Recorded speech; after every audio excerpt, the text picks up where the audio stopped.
Welcome back, everybody. This is another episode of the Exodus Project. I am your host, Steve Eisenhower, and today I have a very special guest, even though he told me not to, Dr. Dennis Macdonald, author of the Homeric epics and the Gospel of Mark, as well as multiple other works. Brilliant, brilliant, brilliant. We're going to talk a little bit about, really the worldview and how these literary works from the ancient world really influenced the Gospels.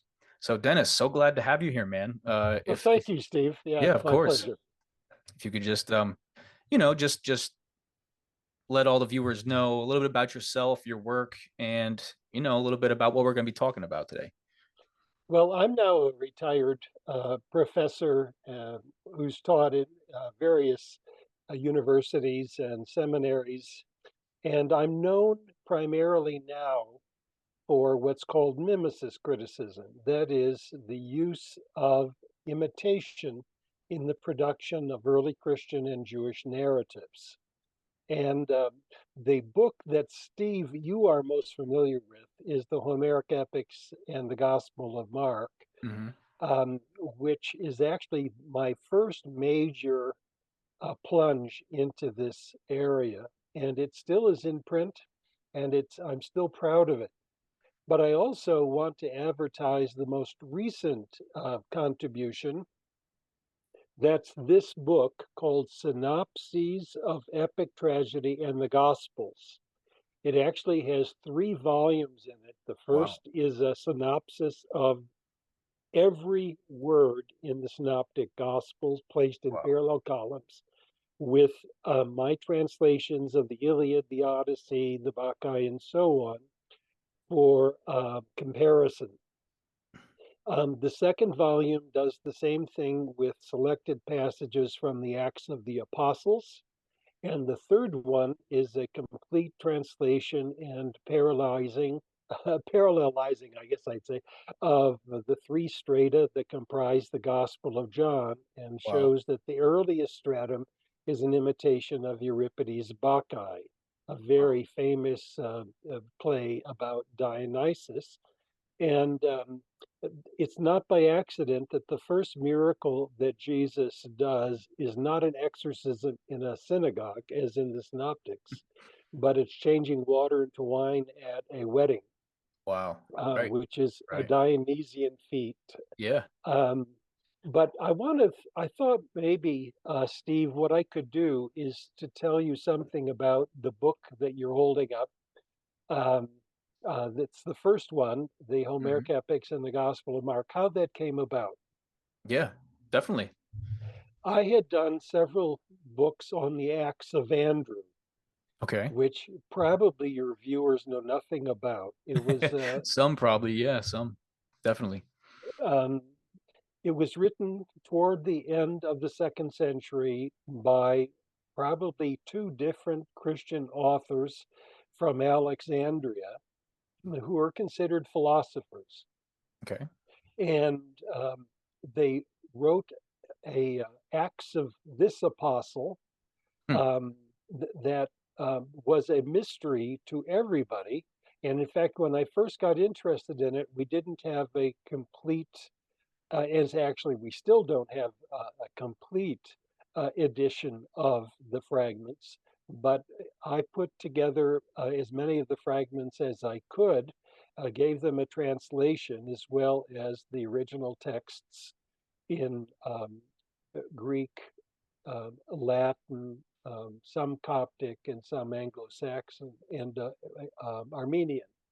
Hmm. And I was curious about these texts. Earlier, I'd written a book on the Acts of Paul and argued that there was a non-canonical alternative Pauline tradition transmitted largely apparently by women that Wow. portrayed Paul as a different kind of character, one who was and more hostile to the Roman Empire, more open to women, And including, sorry, for if I could just interrupt, sorry. We kind of see that a little bit in the actual Acts account, because we do see that there are, he's in notable women's houses, and some of his traveling companions are women. So is that kind of what drove you to Yes, but pursue that, or? no, I think that's correct. In the cases of the Acts of the Apostles, it's probably that Paul is playing a role that's similar to Dionysus, who comes into town and has a favorable treatment by the women. In fact, the women in the Bacchae are called Lydian women. Hmm. And when Paul arrives in Philippi, he comes across a woman named Lydia from Lydia Thyatira, Wow. and and she's worshiping in the wild with other women. Right. So that's a dead ringer for the Bacchae. Yeah. But Well, in I was hoping to find. Sorry, go ahead. I was gonna say, in that part of the Greek speaking world, Dionysus was referred to Bacchus, right? In Oh, that's the Macedonia and same. Thrace, and Yeah, that's right. Bacchus was the favorite name in Latin. oh, Uh, okay, Dionysus was the or Dionysus, but Dionysus was the favorite one in Greek.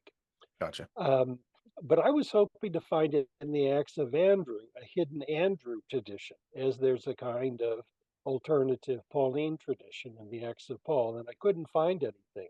Worked with folklore experts, and they said, no, this isn't folklore, this is literary creativity. But Hmm. then where did all these stories come from? And I was driving back from the University of Indiana, where I had a grant to study folklore and these texts. And it occurred to me that some of the stories were similar to what I had read in the Odyssey, but not in graduate school, actually in high school. Yeah. So I got a paperback edition of um, um, Fitzgerald's translation of the Odyssey, and unknown to the Highway Patrol of Five Straits, I read the thing and was astonished by the parallels. The parallels were all over the place. So I simultaneously worked on an edition of the Acts of Andrew, which was published, and a book about it called Christianizing Homer. Wow. But it was about the Acts of Andrew. And it took Steve. It took me about a decade to write those books. And at the time, I thought, well, this is unusual. It's the only early Christian book that is paying attention to Homeric epic. Hmm. But one morning, I was preparing a lecture at the Isle School of Theology, but I was not happy with Markan scholarship and an understanding of Mark's creativity. Okay. So I got up at 4 o'clock in the morning to give myself a fresh reading of the Gospel of Mark in English, made a pot of coffee, and it wasn't long before I realized the Gospel of Mark is a rewriting of the Odyssey and then the Iliad. Wow. And the things that struck out at me were Jesus is a sailor on the Sea of Galilee. That body of water had never earlier been called the Sea of Galilee. He's traveling with a crew who turn out to be nincompoops and, a useless, craven, Yeah. Yeah. stick-minded And that's the associates. that's the Markin secret is the disciples don't get it, right? Yeah, That's perfect. and also Odysseus has to keep his identity a secret when he gets home, or the suitors will Right. kill him. Right. So the Jewish authorities are villains the same way that the Hmm. suitors are. They're appropriating his house, namely the temple, and so on. Jesus is going to come back someday and kick butt, Yeah. um, and take care of his enemies. He's going to reward his faithful servants, which is what Odysseus does when he gets back. The death of Jesus is similar to the death of Hector. Mm. um, Hector realizes that his god Apollo has abandoned him. Jesus, when he at the cross, says, my God, why have you abandoned me?" Hmm. Three women in the Iliad lead the lament for Hector: Andromache, Helen, and Hecuba. The three women watch from a distance and then come to anoint his body. Priam had to rescue the body of Hector from Achilles, and Joseph of Arimathea had to rescue the body from Pilate and to give them burial. The big difference, though, Steve, is that in the Markan account, Jesus rises from the dead and Hector doesn't. But both deaths lead to the destruction of a city.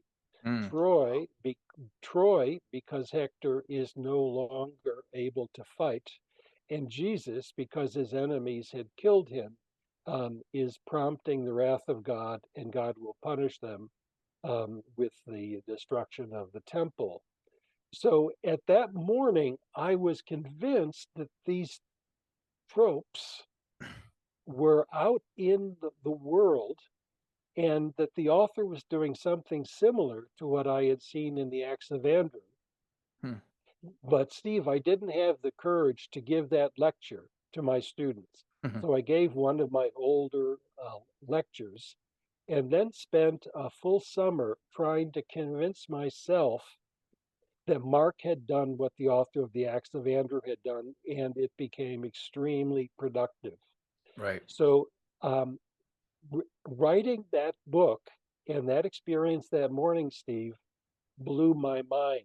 Yeah. And Reading the book when blew my mind. that's what I was going to get to, because when we were prepping for this little talk, you said it blew your mind. I think And one of the main things that stuck out for me was right in the beginning. You basically did like a mimesis example where you put side by side in the Acts account. Uh, I can't think of his name. The one who falls and dies out of the window during yeah, Paul's preaching. Eutychus. Yes, and you Eutychus. have you have a very similar account in the Odyssey, Yeah, and you put both right next to each other, and it's like what, and just I read the Odyssey and the Iliad in high school also, and it was just one of these things like, how did I never catch it? yeah, How, that's right. And it's and still amazing to me that almost no New Testament scholars catch it. yeah. And I've been blackballed. I mean, I my stuff is really not read by serious biblical scholars, with a few exceptions. Hmm.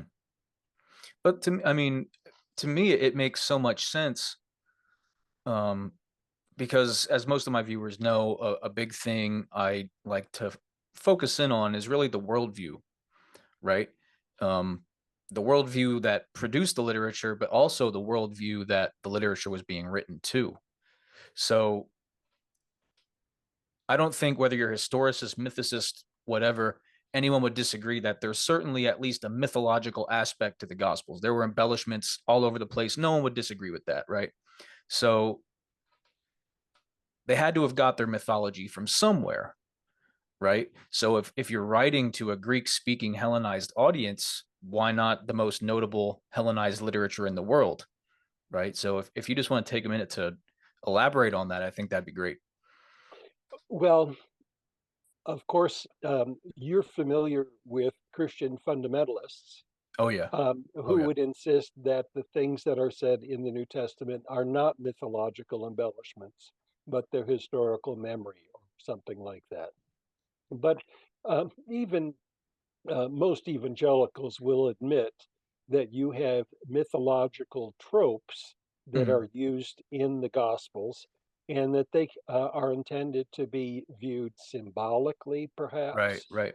or maybe they're the result of innocent but well meaning folklore. So that you have these heroic tropes that are in the air, but they're not textualized. Yeah. But very few people have recognized that in fact it's a textual project that's going on in the Mm, Gospels, right. where these stories actually have a textual foundation. Now let's take the Eutychus example. Do you remember what the name Eutychus means? It's been a while since I've read the book. No, No. no, that's okay. Okay, it means lucky. It's a symbolic Right, name. right. Now that you say that, yes, yes, and right, and in and in the Odyssey, Elpenor is often talked about as unfortunate right, Elpenor, right. and that gets picked up by Virgil. he has two imitations of it In in the the Aeneid. Aeneid. In the Aeneid, right? Yeah. Yeah. Yeah, and so Luke is not trying to hide his mimesis. He's trying to advertise it. Right. Right. Whereas Elpenor's soul stayed in Hades, Eutychus's soul is revived at dawn. And so this is advertised mimesis. It is not hidden, but Yeah. it still remains hidden to the vast majority of New Testament scholars. And I think it's a tragedy. In your personal opinion, do you think the revival at dawn is an allusion to, any type of sun worship aspect that is throughout the Gospels, or do you think it's simply just coincidental that that was written in that way? No, I don't think it has to do with sun worship or that astrological business. I think it is also related to Jesus's Easter dawn resurrection tradition. Gotcha. And I wouldn't think that's astrological either. But it's not accidental that when Odysseus goes back to Circe's island to bury the body of Elpenor, he does so at dawn Hmm. amid great weeping. But what happens in the gospel accounts of Jesus or in the account of Elpenor, of Eutychus in Acts, Hmm. it is the, the youngster is raised up and there's joy. There's there's not sorrow at dawn. Right. Right. Another main aspect that really stuck out to me was also the artisan parallel between Odysseus and Jesus, the master carpenter type That's right. parallel. Yeah, yeah, and the same word is used in the Odyssey and in the Gospel of Mark for Jesus being a tectone, a carpenter. Hmm. Now that becomes a problem in the later tradition. Matthew makes not Jesus a carpenter, but his father a carpenter. Right. Right. And Luke doesn't say anything about Yeah. carpentry Right. because by that time it was considered to be like a blue collar job Mhm. instead of a teacher or an intellectual. But actually, in the Homeric world, to be a tectone was to be have a high social class. So Odysseus, as a tectone, created the Trojan horse. Yeah. He built his own ship to get away from Calypso. He had built his own palace and Homer goes out of his way to talk about the fine fittings of the house and how beautiful it was and Mm. so on. So in the classical world, to be a tectone was to be the equivalent of an architect and a physical intellectual. Yeah. And it became almost a trope for wisdom. But in the Gospel of Mark, it becomes the opposite of wisdom. Where did this tectone get his wisdom? So the wisdom theme there is spun. Yeah. Well, you can almost kind of hear like the similar root word, tectone, architect. Um, Right, right. I want to say one other thing about the book that I think people misunderstand. I do not think Jesus himself was a myth. I believe I'm a historicist. And Me in too. fact, Me too. the other part of my work is the reconstruction of Q. My reconstruction suggests a very different understanding of the historical Jesus, which we could talk about some other time. Okay. But and by the way, my work is uh, respected among Muslims, among some classicists, among Christian believers, but also among atheists. Yeah. And I don't think people should understand my work, especially in synopses of epic tragedy in the Gospels, as trying to make a religious statement. I'm trying to be a historian, a Right. classicist, a Sure. humanist, Sure. Definitely. and just to put material out in front of them they hadn't thought about before, Right. and to have them reflect on what that means. Hmm. I am not a practicing Christian myself. but I also think that much that is in these books that I do is manageable for a Christian diet.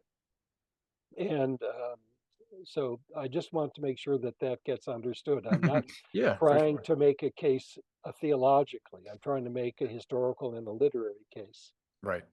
Definitely. Yeah. Um, I totally get that. I mean, as I said, a lot of the other content that I do myself is trying to give some historical context to, what your lay Christian is just accepting what they hear on a Sunday, and often it's very much walking away from what the texts actually say, and the historical context of the region and the worldview. So I just want to kind of like bring out, the historicity of what was actually going on. And I think reading this book was so important in that. And further, we even see in Paul's writings, he's quoting Greek philosophers and playwrights. And I think that ties in perfectly.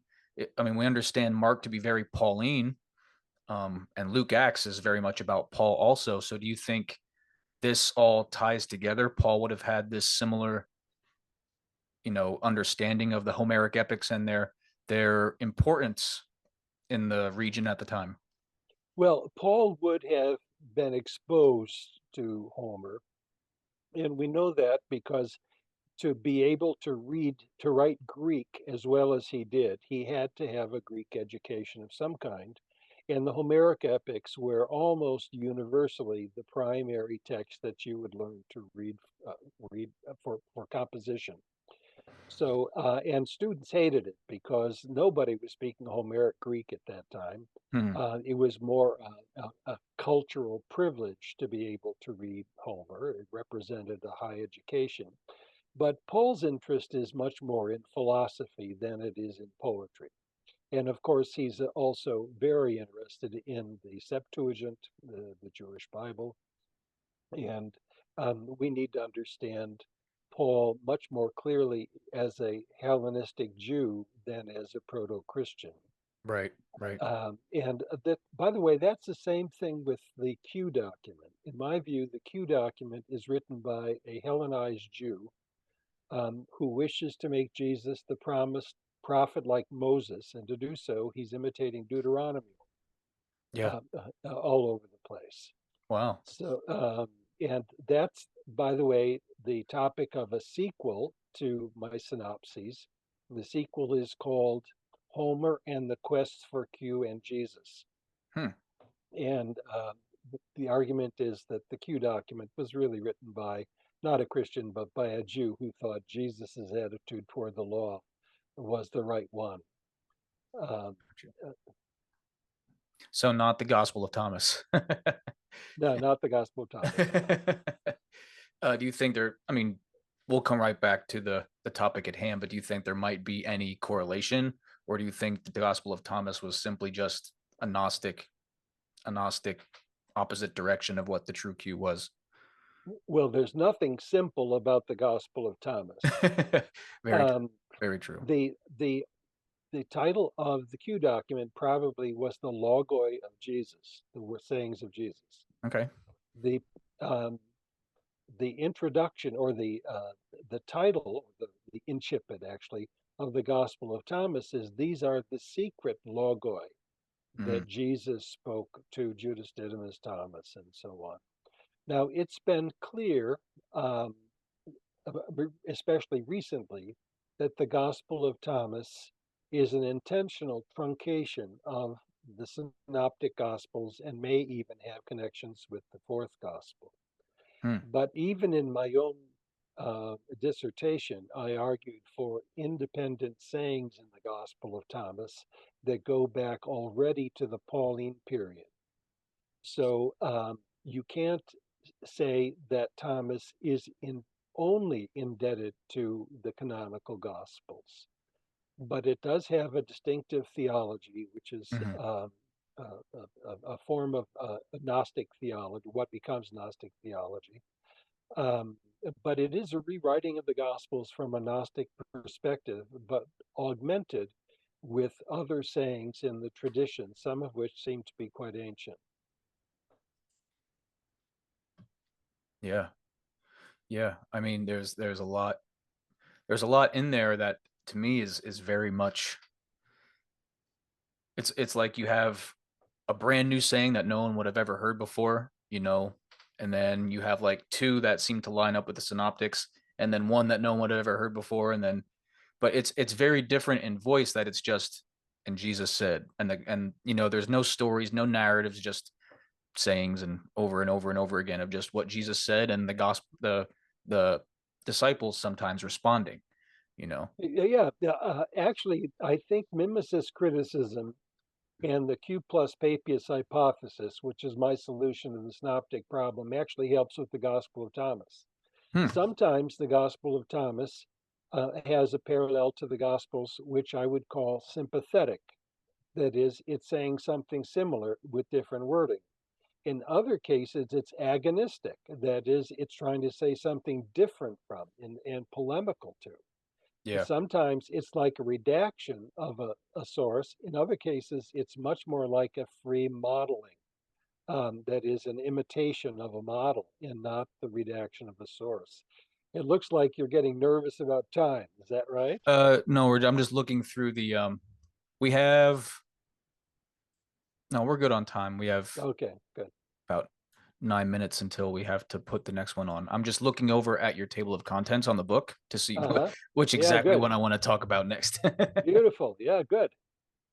And I think I'll let it up to you. Transfigurations or anointing women? Oh, the one about anointing women, I think is, but I hope we can talk about both of them actually. Yeah, for But sure. Let's the we can one, go as long as you want.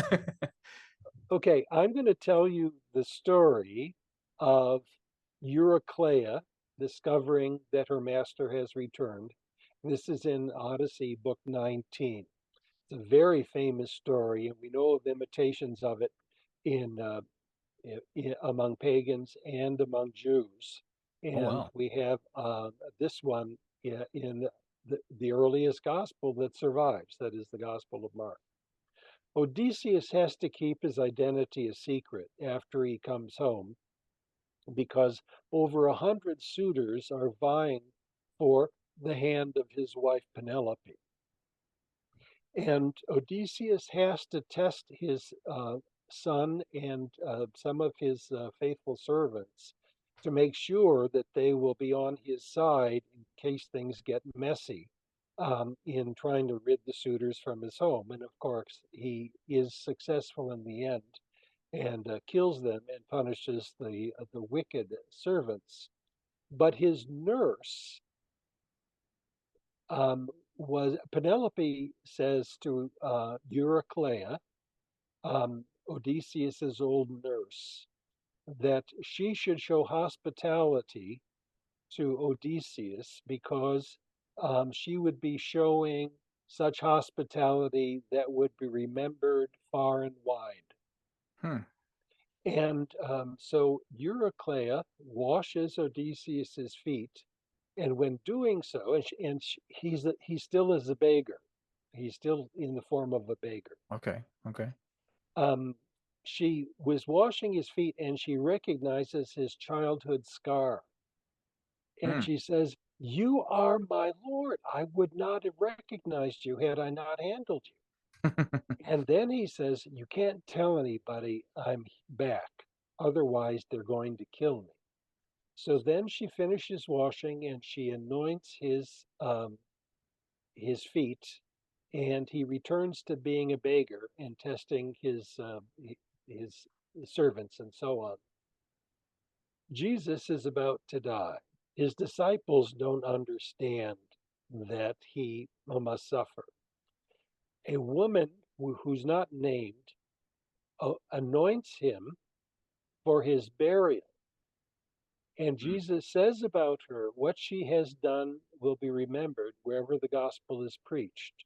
She will have renown far and wide, The name Eurycleia means renowned far and wide. Wow. And when the Byzantine intellectuals rewrote the Gospels in Homeric lines, these are called Homerochentones, they used the lines from Eurycleia's washing to Hmm. describe the biblical account. They saw the similarities. They were not embarrassed by them. They actually used the Homeric lines to retell the gospel story. Wow. And by the way, the context of those stories also is very similar. Jesus goes off to die. Odysseus goes off to kill the suitors. There are meals involved beforehand, and yada yada. So these parallels really you can't squirm out of. You've got to Right. find Right. some way to find out to explain them. Yeah. And So sorry, but that would make a lot of sense as to why his feet are anointed rather than his head, as Jewish rightful Messiah king would be, right? So you're well, seeing well, this. we have to be careful there because the woman in Mark actually anoints his head, Okay. not his feet. Okay. It's the Lucan version where the woman anoints the feet. Um, but they but that is the Lucan version of the Markan story. Wow. So that has its own echoes to the Wow. Odyssey. So you think that part there was an embellishment to draw back to Homer, or That's hard to say, but okay. we can say that um, these clusters of gospel stories um, really can be driven back to the Homeric epics in a sympathetic manner. That is, Eurycleia and the woman who anoints Jesus are both exemplary characters and noteworthy. Gotcha. Okay, so next point, the transfigurations. I think that's a very important, not only in Christian theology, but to see how that and the Homeric epics, really mirror one another in this regard. So if you could just speak on that for a little bit. Oh, I agree with you. We just got done talking about the anointing of Jesus by a woman who recognizes him as about to die, and how that is similar to Eurycleia's recognition of Odysseus while washing his feet. But the theme of secrecy also informs the Transfiguration story. And in this case, we're going to go back to Odyssey, not 19, but three books later to 16, where Odysseus reveals himself to his son Telemachus. So Odysseus has been home for three books, and he's been staying in the house of a swineherd, Hmm. kind of a hovel. And he's kept his identity a secret as, from everyone. But he recognizes that his son Telemachus has been faithful to him these 20 years. And Athena says to him, "It is time for you to reveal that you are his father." And so the two of them are alone, and Athena transforms Odysseus into his glorious mortal form, changes his clothing, and makes it glisten. And Telemachus thinks that this beggar, now a glorious human being, must be a god. Hmm. And he says, "Let me build a shrine to you and don't harm me because I took you as a mere mortal." And Odysseus says, "Hey, wait, I'm your dad." Hmm. And finally convinced, and that Athena has changed my appearance to my normal appearance. And he convinces Telemachus that he really is his father. And they embrace. And then he says, "You cannot tell anybody that I'm back, because if you do, they're going to kill me." So Telemachus agrees to it, and then Athena turns him back into a slave.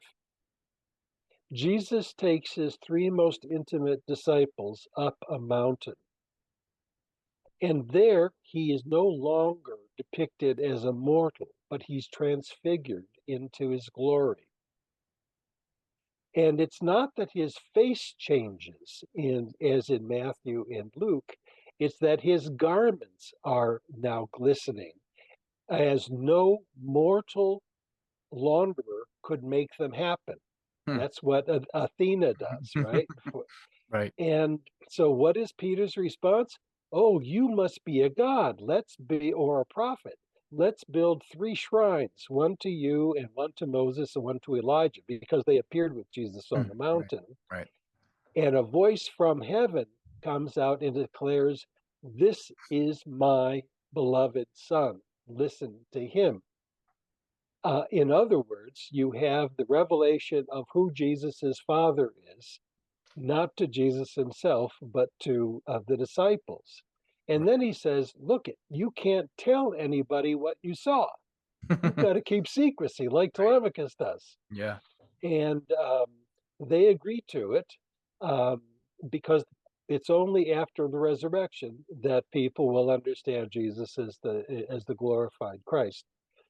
So the parallels there are so striking Hmm. and so unusual, especially the notion of a recognition of a transformation Right.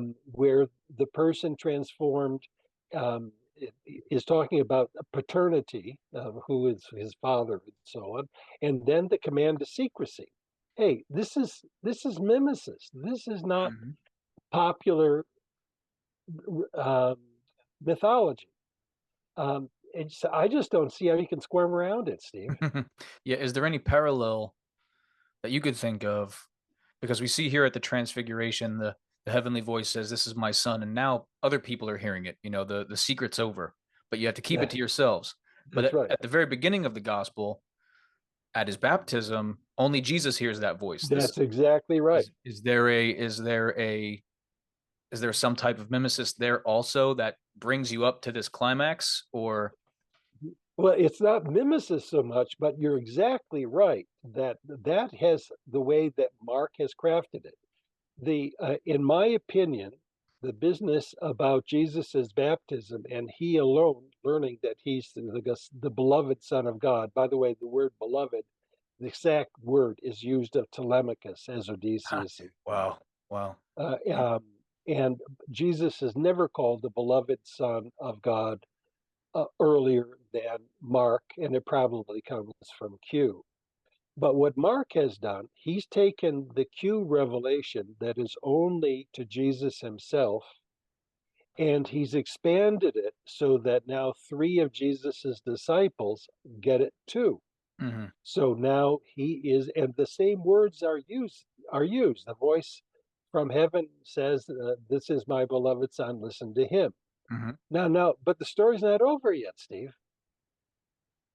Peter, Jacob, or James, but I like Jacob and John, are the ones to witness the revelation. Yeah. And right, and they're Hmm. Jesus talks about his own resurrection after that. Now, on the basis of that, you'd think that they would behave themselves. Jacob and John know that Jesus can be glorified, and they want to sit at his right and his left Yeah. hand in glory. Right. And It's not Jesus mine to says, give, is what he says. Yeah. it's only for the martyrs. Yeah. So, Right. Right. but are they willing to be martyred at Jesus's right and left hand? No, it's No, two it's thieves who are killed at Jesus's right. right and left hand. Right. That's Right. brilliant, Yeah. brilliant Yeah. writing. Now, In what about fact, Peter? Peter's the one. Oh yeah, well he saw the transfiguration too. He's going to behave himself. yeah. So In what does fact, Peter do? we see in Mark when Jesus is arrested. I think it's actually the shortest verse in Mark that they were terrified and they fled, or something to that effect. All of them. Yeah. It's indiscriminate. It just says that they were frightened and they ran away. And what does Peter do three times when he's interrogated by a slave girl? He denies that he even knows Jesus. Well, Right. so much for cashing in on the division of Jesus's metamorphosis. Yeah. And Um, that's uh, that's actually the Greek word that's often used in Mark. for the resurrection is actually metamorphosis, right? Yeah, that's right. So, uh, you know, so Mark is a brilliant author. He's not a numbskull um, um, klutz who's Right. stitching together oral traditions and trying to make the best of them. Right. He's an accomplished author, and he Hmm. gets a lot of his material from Homer. Yeah. And we also understand that the Markan and Pauline resurrection is more of like an apotheosis rather than bodily, right? Would you agree to that, or is that a bit disputed? Um, well, it's disputed. I mean, almost everything. Well, one can, so I don't think I'm not sure it's an apotheosis, but I suppose it could be related to that. I mean, it surely can be related to it. Okay. Okay. Yeah. So you mentioned the swineherd. So that brings me to the next point I'd like to talk about is the demoniac. Um, that's Oh, a brilliant parallel also. Yeah. okay. I'm going to tell you two stories from the Odyssey, and Steve, I'm going to ask you to tell me how they relate to the Gospel of Mark. Okay. Jesus and his 12. No, I'm going to start with the Odyssey. Okay. Odysseus is sailing with 12 ships, and his ships put in at the archipelago of the Cyclopes, one-eyed monsters, Hmm. giants, cavemen. Hmm. And he takes 12 of his associates after mooring their boat on an island and goes into a cave. And they help themselves to the cheeses and milks that are in the cave because of this shepherd. And all of a sudden, Polyphemus returns, a cyclops who is enormous. And he rolls the huge stone over the mouth of his cave so that Odysseus and his men um, can't flee. And he kills four of Odysseus's men and eats them raw. Well, Odysseus can't kill Polyphemus because they can't roll the stone away from the door of the tomb. It's too big. So he decides that they're going to blind him because he only has one eye. And then when he tries to let his sheep out of his cave, they can escape with the sheep. And so Odysseus and his men get Polyphemus drunk. And while they're getting him drunk, he says, "Hey, this stranger, what is your name?" And Odysseus says, "Nobody is my name, Utus." Hmm. And he said, "Oh, okay, that what you're?" So he said, "That's what my parents call me, Utus, and nobody." Um, so Polyphemus, the caveman, has never had wine. He gets plastered, falls asleep, and Odysseus and his men blind him with a red hot poker, a timber, and Odysseus, then Polyphemus is totally blind. But at some point, he needs to get his sheep out to pasture. So he rolls the stone away from oh no, before that, he shouts in pain. And the other Cyclopes hear his thunderous voice and they come outside the cave. And they yell in, "Hey, who is it? Who's bothering you? What's the problem?" And Polyphemus shouts out, "Nobody is harming me. Utus is harming me." And he said, "Well, no one's harming you. You know, you must be being punished by the deity." So they all leave. So Polyphemus has to let his sheep out. He lets the sheep out, and Odysseus ties his men underneath the sheep so that Polyphemus's groping hands can't detect them. and they drive the sheep onto the ship, and they all get on the ship, and Odysseus starts to sail away. But then he yells back to Polyphemus and says, "Go tell everybody what uh, Odysseus has done for you." And Polyphemus says, "Oh, I didn't know it was you, Odysseus. Come back. I want to show you some hospitality," and so on. Well, Odysseus is too smart for that, and he sails away.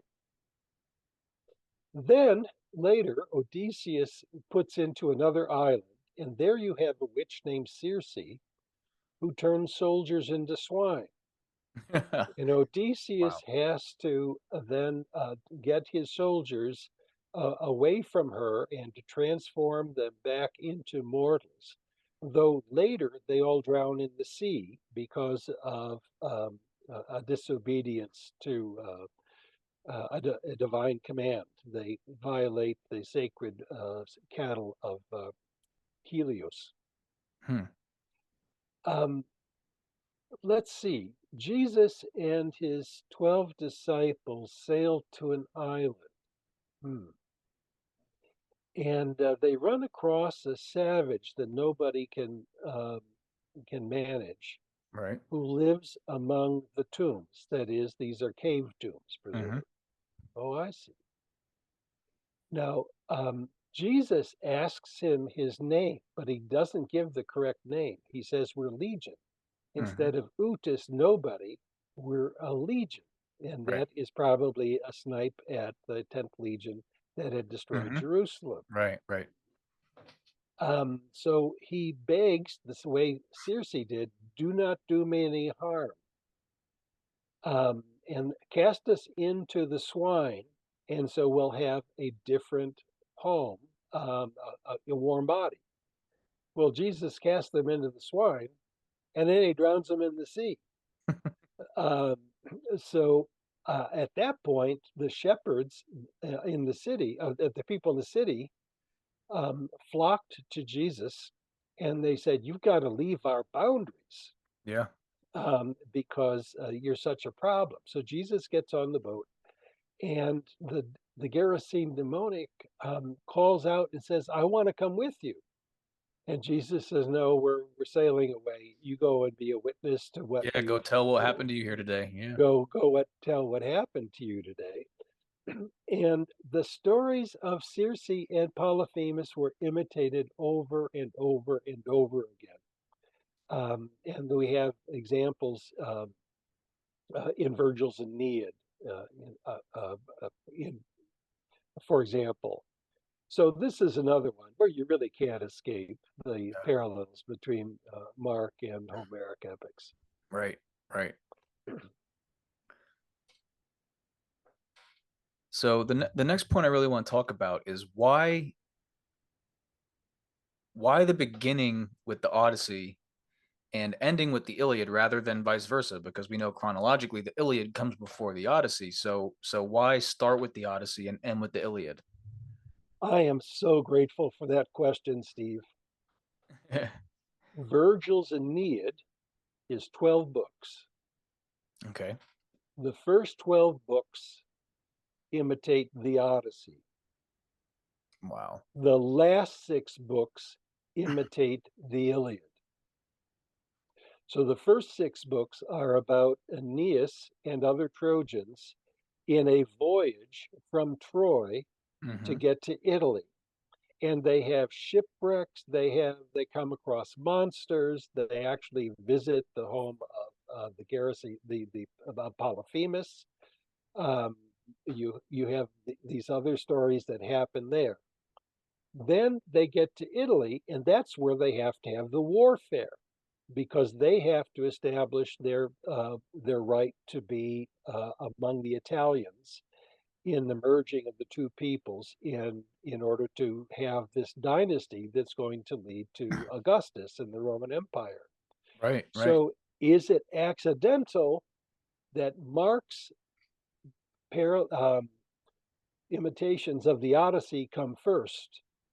No, he knows, I think, Virgil's Aeneid Mm. also has the Wow. Odyssey coming first. Right. And then the Iliad is one of battles and death, and it ends with the death of Turnus. And the death of Turnus means that now the Trojans are going to be victorious and establish themselves.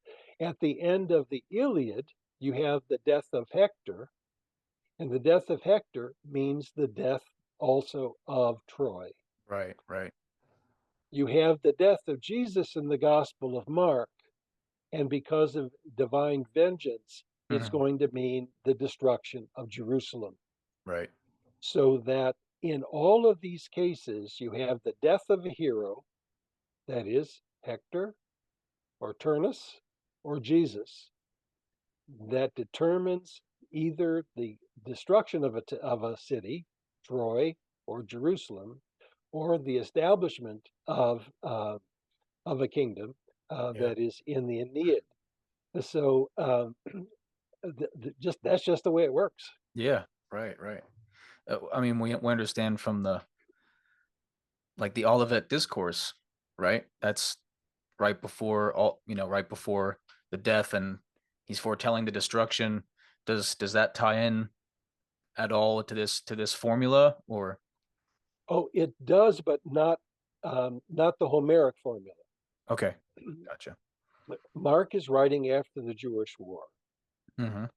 and it's clear that the Christians, maybe even the Apostolic Church, perished in the Jewish war with other Jews. Now, why didn't Jesus warn people to get out of Jerusalem in time? If he's so smart and he can tell the future, why didn't he tell his followers to get out of Jerusalem?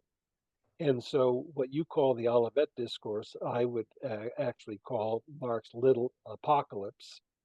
And he tells people they have to get out of Jerusalem when they see these signs. They have to go to the hills. Yeah, right, And so he told them to get out of town. They just forgot because they were nincompoops.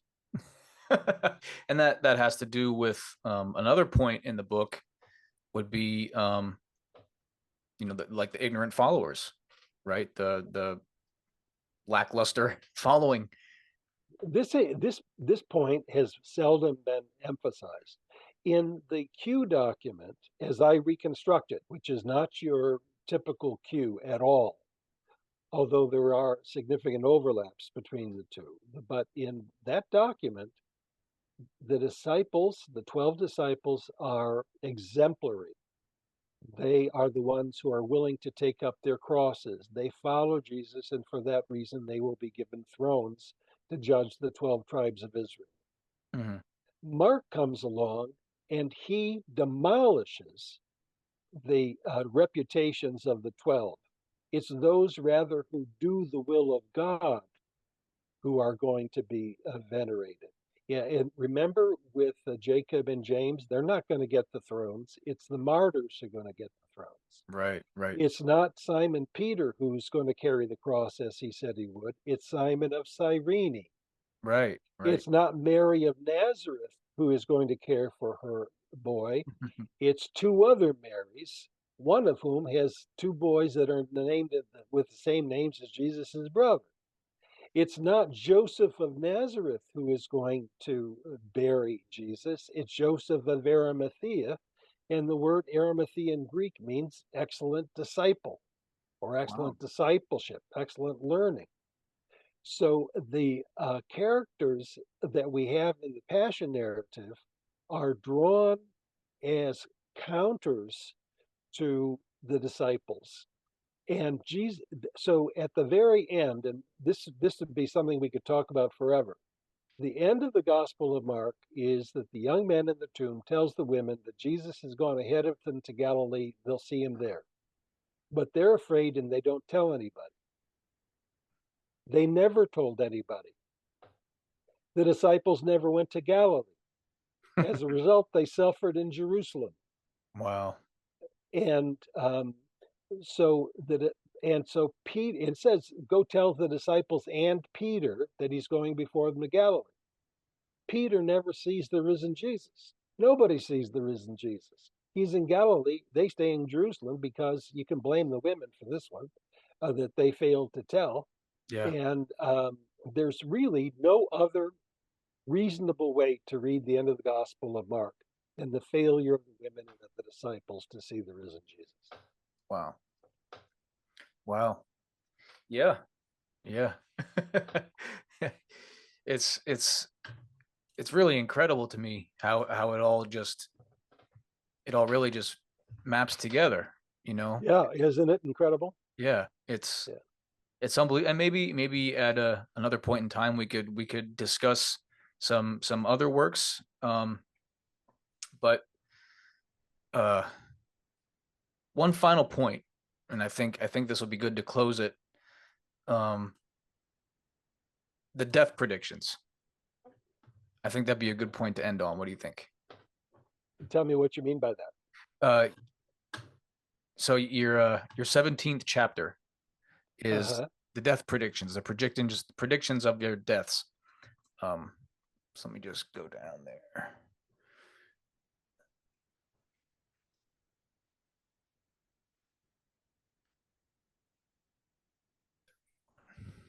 Well, I think I know what you mean. Let Yeah. me try. Okay. Yeah. Go ahead.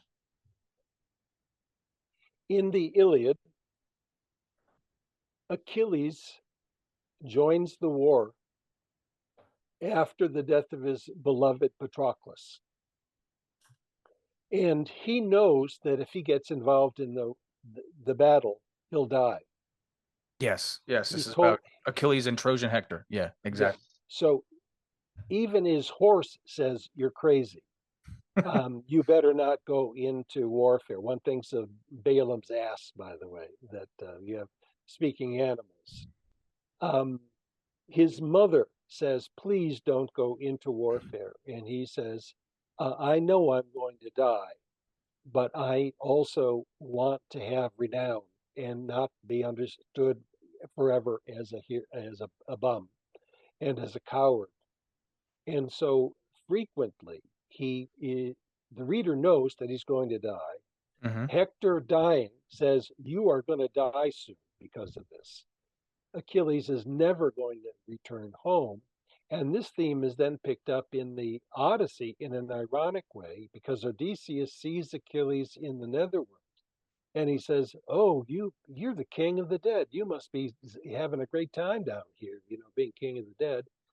And Achilles says, "I would rather be the slave of a penurious peasant than to be king of all the dead." Now, Plato Socrates comes along and says, "You can't tell that story to soldiers who are about ready to go into warfare Right. because they're never going to want to fight."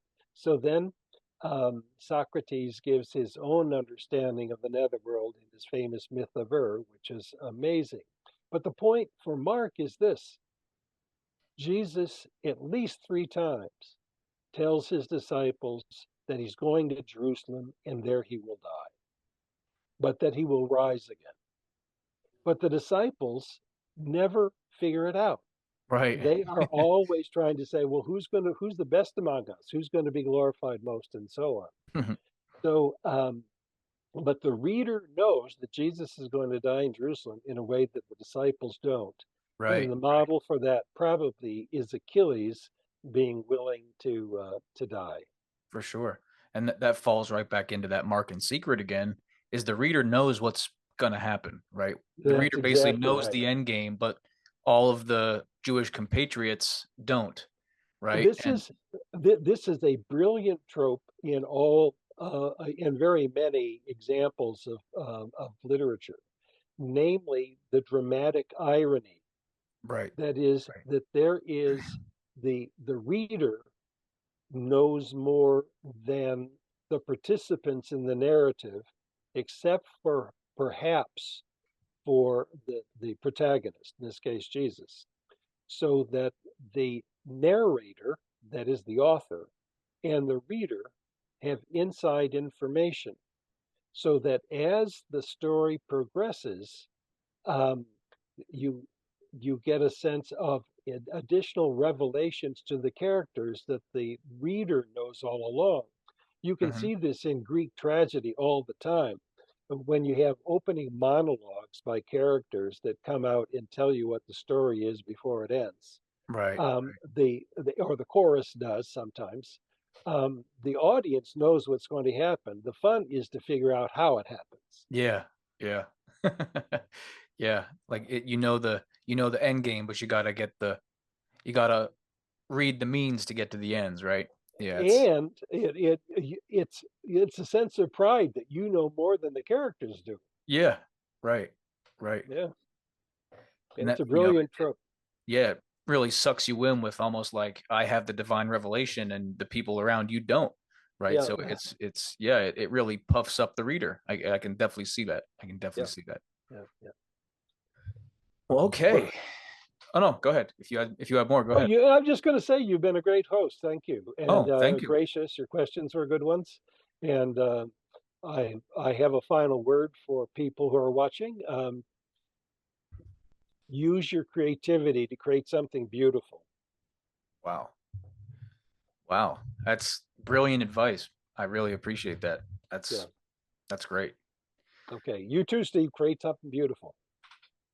I'll try. Okay. Trying to do something great and creative and beautiful with this channel and help people and just, try to get a little bit of history and understanding out there. And Yeah. everybody, Dennis Macdonald, please check out these books. Absolutely incredible. The one we really focused on today was the Homeric epics and the Gospel of Mark. Um, yeah, if you can just This read one that. is this one is available Amazon.com for under $40. It's 570 pages of single space commentary, and it's a reference work, synopses of epic tragedy in the Gospels. And I think you also have one very similar to the Gospel of Mark book, but it just focuses on Luke Acts, right? I have several. One is the Gospels and Homer. Another is mythologizing Jesus, which is the cheapest and the easiest way to get into the mimesis criticism. Another is Luke and Virgil. Another is Luke and the politics of Homeric imitation. And then I have some books on Q. So I've been working. Yeah. Awesome. Well, what I will do is I will actually put the links to all these books in the description of the video, everybody. So if you watch this, scroll down to the description, follow the link. It'll take you right to his book. You can pick it up right there, whichever one, all of them, whichever. Okay. But Thank you, Steve. yeah, for sure. Everyone, please.